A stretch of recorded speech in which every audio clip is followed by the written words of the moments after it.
Hi friends, welcome to Salem Padma Samayal. இன்னைக்கு நம்ம என்ன பார்க்க போறோம்னா கொஞ்சம் டிஃபரெண்டா பாத்தீங்கன்னா கத்திரிக்காய் கடசல் பண்ண போறோம். இது பாத்தீங்கன்னா இட்லி, தோசை, சப்பாத்தி, சாதத்துக்குலாம் சூப்பரா இருக்கும். வாங்க போய் பார்க்கலாம். அதுக்கு முன்னாடி நம்ம சேனல் இப்பதான் புதுசா பார்க்கறீங்கன்னா Subscribe பண்ணிக்கோங்க. பக்கத்துல பெல் பட்டனையும் கிளிக் பண்ணிக்கோங்க. இப்போ பாருங்க நான் வந்து ஒரு மண் பாத்திரம் வச்சிருக்கேன். இந்த மாதிரி கடசலுக்குலாம் வந்து நம்ம மண் பாத்திரம் யூஸ் பண்ணும்போது நல்லா ஸ்மூத்தாக கடையவும் முடியும், நல்லா டேஸ்டாகவும் இருக்கும். இது நான் ஒரு 1/4 கிலோ அளவுக்கு கத்திரிக்காய் கட் பண்ணி வச்சிருக்கேன். அது ரஃபாக கட் பண்ணா கூட ஓகே, நம்ம வேக வைக்கவும் போகிறோம்.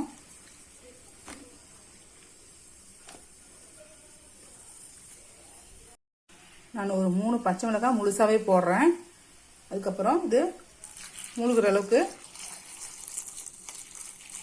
தண்ணி ஊற்றி வேக வச்சுக்கலாம். இப்போ நான் கொஞ்சமாக மஞ்சப்பொடி போடுறேன், 1/4 டீஸ்பூன் கம்மியாக. இப்போ இந்த கத்திரிக்காயை நம்ம இதை மூடி போட்டு வேக வச்சுக்கலாம் நல்லா சாஃப்டாக. இப்போ பாருங்க கத்திரிக்காய் நல்லா வெந்துருச்சு. இப்போ இதை நான் வேறு பாத்திரத்துக்கு மாற்றிக்கிறேன். இப்போ பாருங்க நான் மறுபடியும் மண் சட்டி வச்சுருக்கேன். இதில் நான் ஒரு 2 டேபிள் ஸ்பூன் அளவுக்கு ஆயில் ஊற்றுறேன். இப்போ இதில் நான் 1/2 டீஸ்பூன் கடுகு போடுறேன். கடுகு பொரியட்டும். இப்போ கடுகு பொரிய ஆரம்பிச்சிச்சு. நான் 1/2 கப் அளவுக்கு சின்ன வெங்காயம் இந்த மாதிரி கட் பண்ணி வச்சிருக்கேன், அதை போட்டுடலாம்.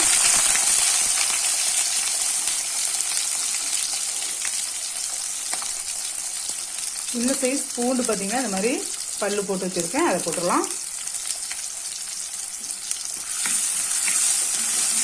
சின்ன வெங்காயம் இல்லைன்னா நீங்கள் பெரிய வெங்காயம் கூட யூஸ் பண்ணிக்கலாம். சின்ன வெங்காயம் யூஸ் பண்ணும்போது நல்லா கொஞ்சம் டேஸ்டாக இருக்கும்.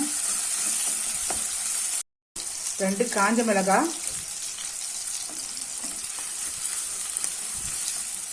கருவேப்பிலை கொஞ்சமா,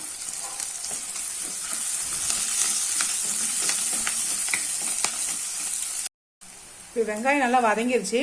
நான் ஒரு 4 தக்காளி கட் பண்ணி வச்சிருக்கேன் பழுத்த பழமா, அதை போட்டுடலாம்.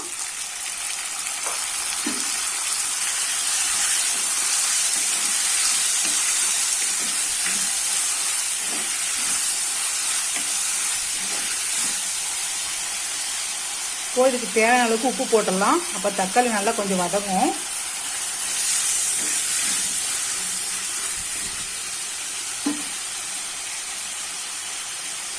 கொஞ்சமாக மல்லி இலையும் போடுறேன். இப்போ தக்காளி நல்லா வதங்கட்டும். இப்போ தக்காளி பாருங்க வதங்கிருச்சு. இப்போ இதில் நம்ம ஏற்கனவே வேக வச்சா அந்த கத்திரிக்காயை நான் அதில் கொஞ்சமாக தான் தண்ணி இருக்குன்னு அப்படியே போடுறேன். தண்ணி நிறைய இருந்துச்சுன்னா நீங்கள் இழுத்து வச்சிருங்க, பார்த்துட்டு அதுக்கு தகுந்த மாதிரி நம்ம அட்ஜஸ்ட் பண்ணிக்கலாம். இது ஒரு 2 நிமிஷம் வதக்கலாம். இப்போ 2 நிமிஷம் ஆயிடுச்சு. ஸ்டவ் ஆஃப் பண்ணிட்டு இப்போ நம்ம மத்து வச்சு கடையலாம். பாருங்க நான் மத்து வச்சு இந்த மாதிரி கடையில உங்ககிட்ட கடையறதுக்கு முடியலன்னா ஆற வச்சு மிக்சியில் ஒரு ஓட்டு ஓட்டி எடுத்துக்கோங்க.